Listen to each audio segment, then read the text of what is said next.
दिन में बिजली देना प्रारंभ कर दिया और आगामी वर्ष तक 100% राजस्थान में दिन में बिजली देंगे।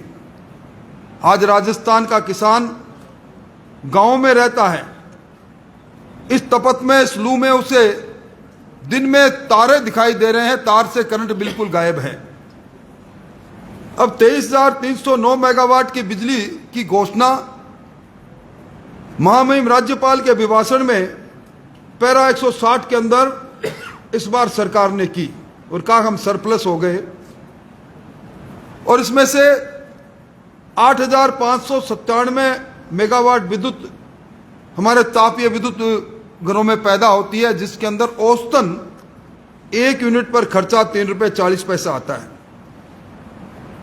आज पीक आवर्स में अगर हम देखें सरकार के दस्तावेजों से 3 महीने का अगर हम औसत निकालें तो अधिकतम मांग विद्युत की आवश्यकता 13,600 मेगावाट है। मेरा एक प्रश्न यह है कि हमारे पर कोयले की बात को लेकर तीर साधने वाले मुख्यमंत्री जी, आप बताओ कि आप तो विद्युत की दृष्टि से सरप्लस हो, 23,309 मेगावाट विद्युत पैदा कर रहे हो, तो 13,600 मेगावाट की विद्युत की आवश्यकता होने पर ही आपका सिस्टम हाँफने क्यों लगा? अगर मैं मान लूं एक्सिलरी कंजम्पशन और टीएनडी लॉस को 20% मान लूं, तो भी राजस्थान में 18,647 मेगावाट विद्युत सरकार के खुद के दस्तावेजों के अनुसार, सदन में रखे बजट भाषण के अनुसार, राज्यपाल के भाषण के अनुसार उपलब्ध है। तो फिर 13,500 के अंदर इतनी विद्युत की आवश्यकता होने पर यह क्यों हुआ? इसके पीछे सिर्फ एक कारण है।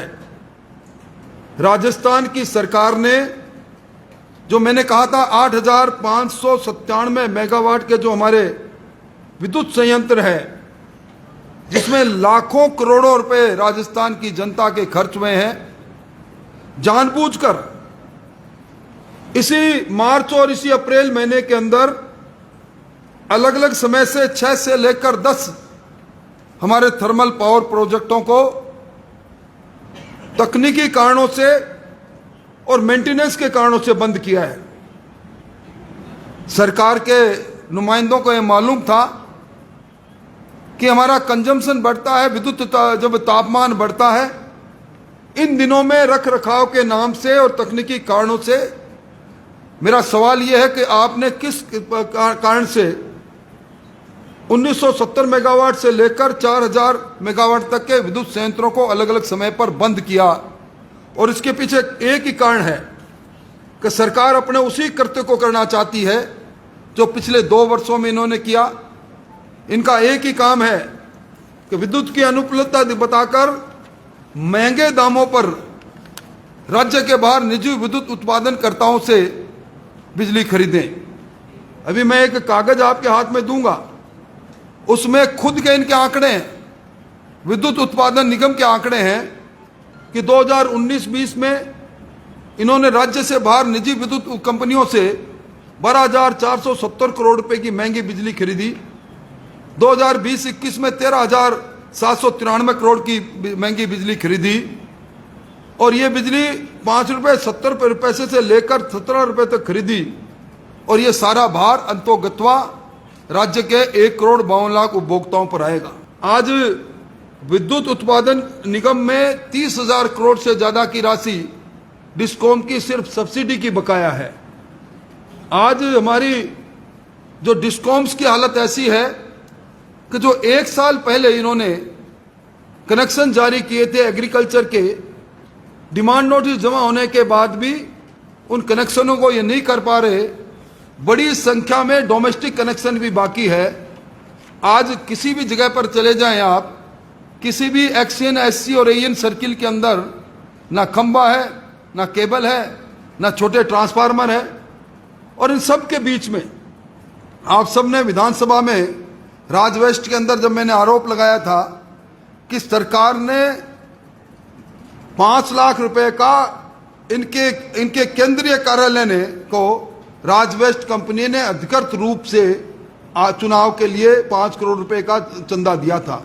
और इसके कारण से इस सरकार के समय में जो राजवेस्ट के ऊपर एजी का पैरा निकला था, जिसमें 3436 करोड़ 8 लाख की बकाया थी, वो सरकार वसूल नहीं कर रही।